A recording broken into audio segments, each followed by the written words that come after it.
Buenos días, hoy vamos a hablar sobre el shock anafiláctico. Entonces, primero vamos a saber la definición. ¿Qué es la anafilaxia? La anafilaxia es una grave reacción de hipersensibilidad alérgica o no alérgica, que puede basarse en dos partes, generalizada o sistemática.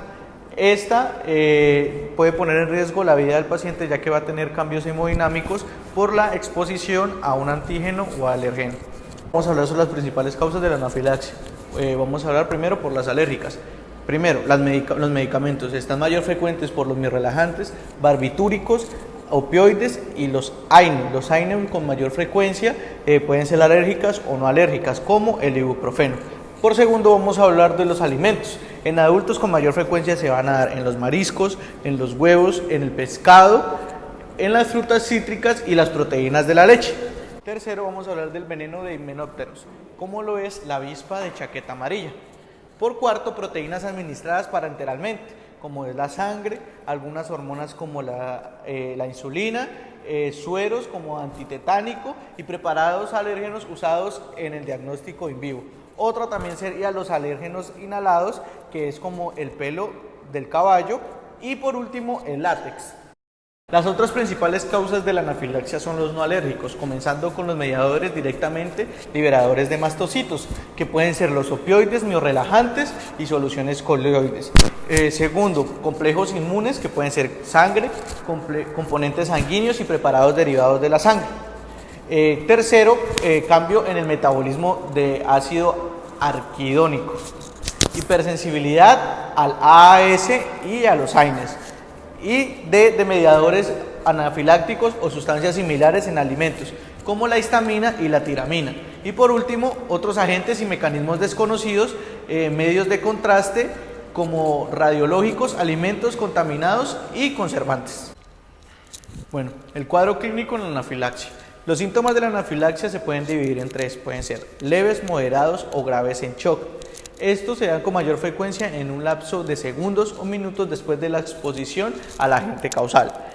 En muy pocas veces se dan, ocasionan hasta después de horas. Este cuadro clínico se presenta de 5 maneras.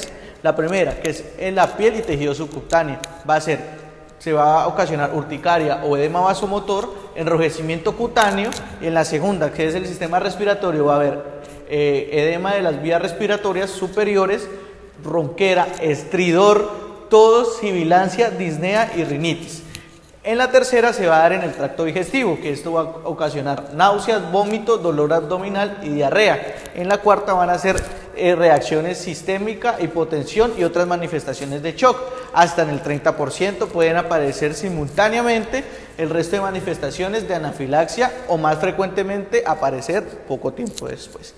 Y la quinta, que es menos frecuente, que son los mareos o cefalea, contracciones uterinas y sensación de peligro. Bueno, también tenemos que tener en cuenta que cuanto más rápido se desarrollan los síntomas, es mayor el riesgo de reacción anafiláctica, lo que puede poner en riesgo la vida. Los síntomas inicialmente pueden ser leves, limitados a la piel o subcutáneo, que va a ser el enrojecimiento, como lo expliqué en la anterior diapositiva, pero puede progresar rápido y ponerse en riesgo la vida. También se pueden encontrar reacciones tardías o bifásicas, cuyas manifestaciones se progresan y vuelven a las 8 o 12 horas. Los síntomas anafilácticos pueden prolongarse hasta varios días a pesar del tratamiento adecuado, y más cuando el agente es alimenticio. Los síntomas del shock anafiláctico, independientemente de la causa, van a ser piel fría, pálida y sudorosa, venas subcutáneas colapsadas, hipotensión, taquicardia, oliguria o anauria, defecación involuntaria y pérdida de la conciencia. Puede presentarse paro cardíaco, que esto es lo más grave en un shock anafiláctico.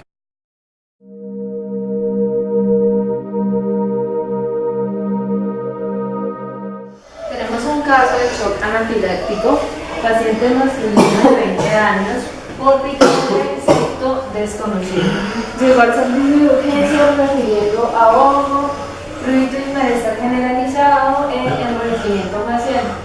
Lo primero que vamos a hacer luego de haber terminado la exposición al alergeno es acudir al servicio de urgencias, valorar la permeabilidad de las vías aéreas, la respiración, la circulación, y ya que vemos que el paciente está agravándose, Lo que vamos a hacer es administrar adrenalina.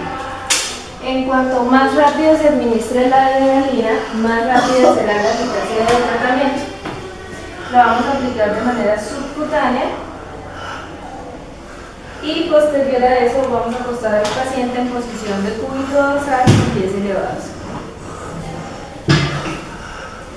Bueno, a continuación, lo que vamos a hacer es administrarle oxígeno al paciente para su posterior estabilización.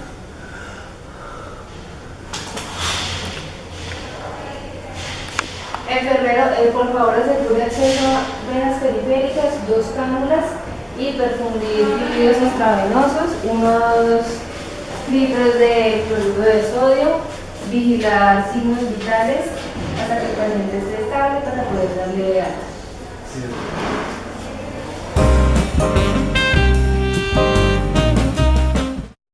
Bueno, una vez que se haya estabilizado al paciente y se le haya brindado los primeros auxilios, lo que correspondería sería dar una correspondiente revisión al paciente. Esto correspondería a un tiempo indicado entre 8 y 24 horas. Con la intención de evitar posibles ataques o posibles choques anafilácticos que se produzcan a posterior, ya que como tal siempre hay un riesgo.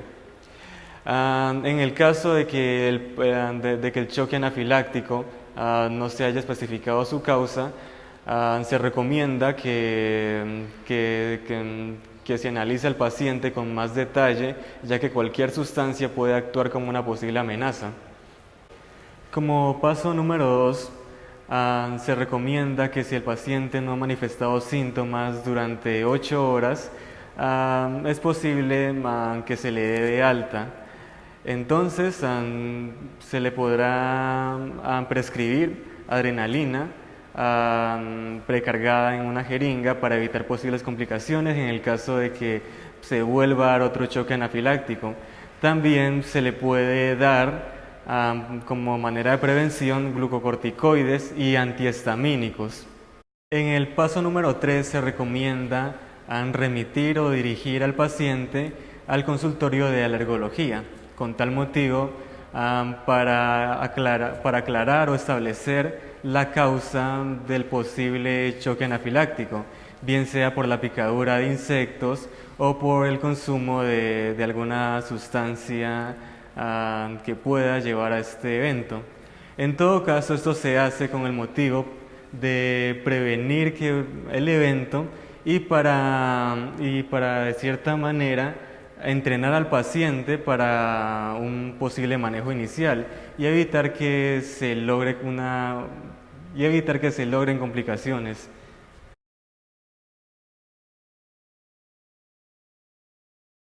Reciban todos un cordial saludo.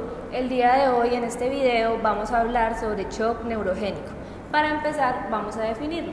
El shock neurogénico se va a producir ante una repentina lesión médulo-espinal.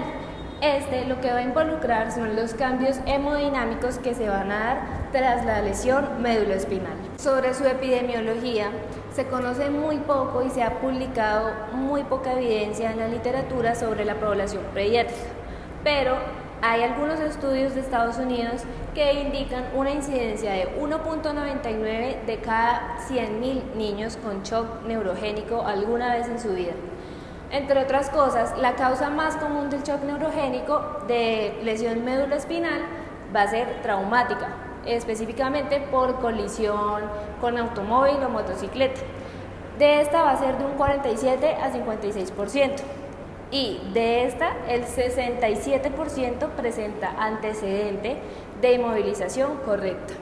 Entre otras causas por las cuales se puede dar el shock neurogénico encontramos una anestesia espinal, síndrome Guillain-Barré, neuropatías, tóxicos del sistema nervioso autónomo, lesiones deportivas o incluso lesiones de abuso sexual.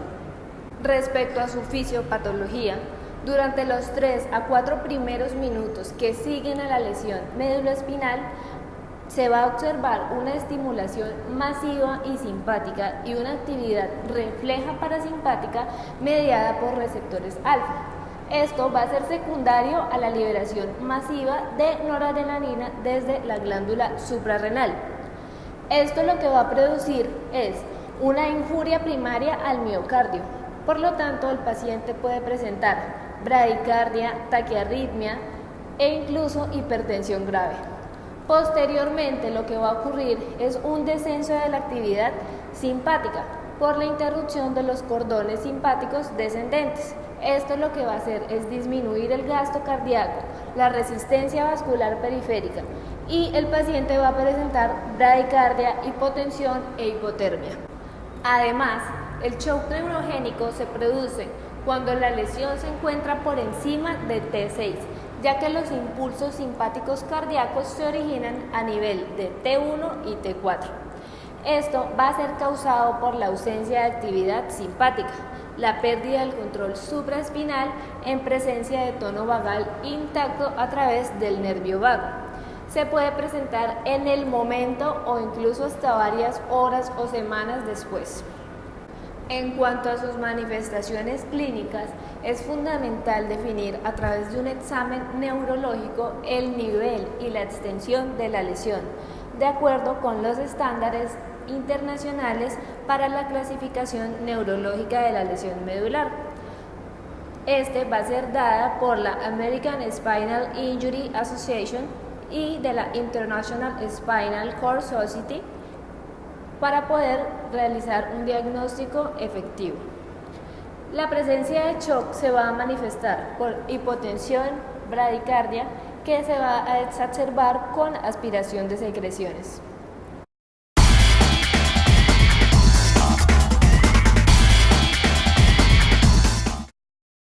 Paciente masculino de 30 años acude al servicio de urgencias porque sufrió una caída, está inconsciente, bradicárdico, hipotenso y tiene hipotermia, se nota frío. Entonces, en este paciente se puede definir que es un shock neurogénico. Lo primero que hay que hacer es estabilizarle la columna para que no haya una mayor lesión. Después, de estabilizarle la columna, se tiene que darle ventilación y ver si la lesión es completa, o sea, que la lesión está menor en la médula espinal, en la C5. Si es así, toca darle ventilación completa al paciente. Se le pone la ventilación al paciente. Después de eso, se le hacen accesos vasculares en los cuales se le van a dar fluidos.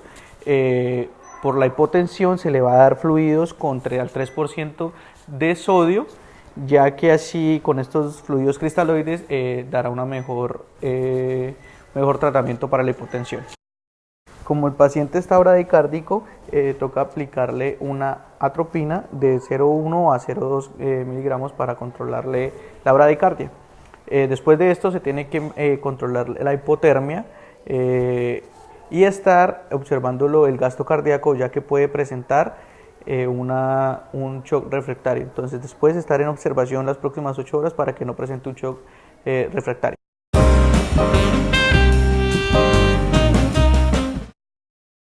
Analizaremos el caso en la parte del pronóstico, el cual fue la pérdida motora que pues a raíz del tiempo fue mejorando gradualmente después de la reoperación.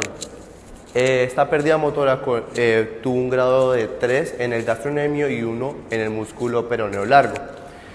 Esta fue una prueba manual muscular y se mantuvo más o menos 4 años después de la reoperación, pero esta no se puede descartar por sí misma. Sin embargo, el paciente podrá caminar con un bastón y una prótesis de tono. En esta parte del caso vamos a analizar la parte de la conclusión de esta persona que llegó con este shock. El shock neurogénico provocó una insuficiencia a nivel del flujo sanguíneo debido a la pérdida repentina de las señales del sistema nervioso simpático. El compromiso del sistema cardiovascular fue causado por la lesión que fue localizada de T5 a S1 y exactamente T5 y S1. y este llevó como secuela la lesión neurogénica secundaria al shock distributivo. El paciente tendrá pérdida motora a nivel de los músculos gastrocnemios y músculos peroneos, largo que se mantendrá por un largo tiempo. Todo esto conlleva un shock neurogénico del cual afectó bastante la calidad de este paciente de manera progresiva en todos estos años. Muchísimas gracias.